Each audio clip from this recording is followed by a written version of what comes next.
اعوذ باللہ من الشیطان الرجیم بسم اللہ الرحمن الرحیم۔ ایک دن ابو جہل مسجد حرام کے دروازے کے پاس آ بیٹھا۔ پیغمبر اکرم صلی اللہ علیہ وآلہ وسلم مسجد سے باہر تشریف لائے تو وہ اپنا ہاتھ آستین سے باہر لایا اور کہنے لگا، یا محمد صلی اللہ علیہ وآلہ وسلم، بتائیے میری مٹھی میں کیا ہے؟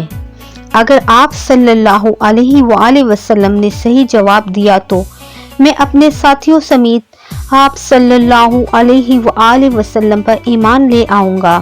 حضور پر نور صلی اللہ علیہ وآلہ وسلم نے فرمایا، تیرے ہاتھ میں ایک ڈبیا ہے جو ٹاٹ میں لپٹی ہوئی ہے۔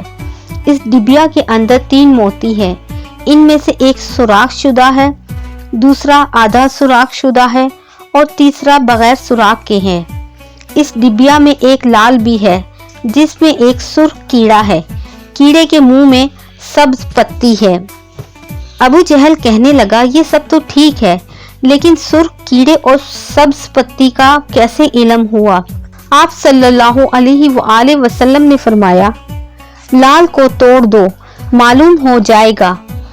ابو جہل کہنے لگا کہ میں اس قیمتی لال کو کیسے توڑ دوں؟ ایک صحابی رضی اللہ عنہ کہنے لگے، اپنے لال کی قیمت لگا کر اسے توڑ دو، اگر رسول خدا صلی اللہ علیہ وآلہ وسلم کی بات نعوذ باللہ درست نہ ہوئی تو قیمت میں ادا کروں گا۔ ابو جہل اس بات پر راضی ہو گیا۔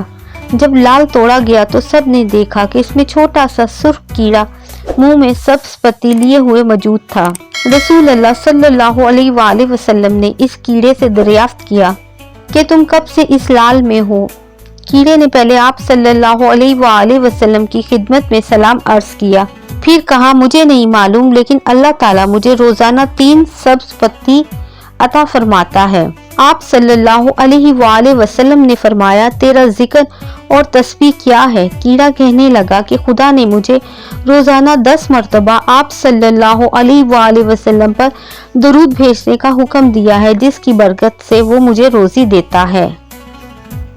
پیارے دوستو، مزید اس طرح کی ویڈیوز دیکھنے کے لیے چینل کو سبسکرائب کریں۔ برائے مہربانی ویڈیو پسند آئے تو لائک اور شیئر کریں۔ جزاک اللہ۔